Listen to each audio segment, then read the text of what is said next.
kids with love. Cinderella.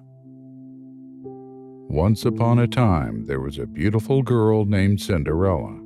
She lived with her father, stepmother, and 2 stepsisters.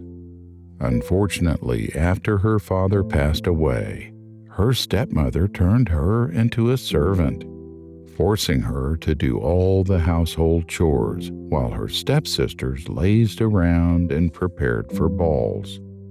The stepmother and stepsisters, cruel and spoiled, constantly mocked Cinderella, calling her dirty because she was often covered in ashes from cleaning the fireplace. Though life was hard, Cinderella never complained. She was kind and curious, and she found comfort in befriending the animals, mice and birds, that lived in the courtyard. One day, news spread throughout the kingdom that the king was hosting a grand ball where his son would choose a bride. All the young women in the land were invited, including Cinderella's stepmother and stepsisters. They rejoiced, bathing in perfume and dressing in their finest gowns, while Cinderella had to help them get ready. When they left for the ball, Cinderella stayed behind and wept. "If only I could go too," she cried. Suddenly, her fairy godmother appeared, a kind enchantress who watched over her since her real mother's passing. "Don't cry, my dear," said the fairy godmother. "You shall go to the ball."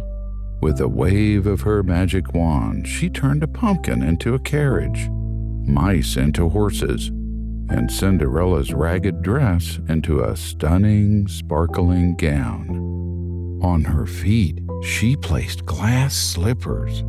"But remember," warned the fairy godmother, "the magic will end at midnight. You must return home before the clock strikes 12. Cinderella arrived at the ball, and everyone turned to look at her. Even her stepmother and stepsisters didn't recognize her. The prince was enchanted by her beauty and kindness. They danced and talked all night. But when the first stroke of midnight rang out, Cinderella realized she had to flee. In her rush, she lost one of her glass slippers. The prince vowed to find the girl whom the slipper belonged to. He arrived at Cinderella's home, but the slipper didn't fit either of the stepsisters. When Cinderella tried it on, it fit perfectly. The stepmother and stepsisters were shocked when they realized she was the mysterious beauty from the ball. The prince took Cinderella to his castle, where they married and lived happily ever after. The end.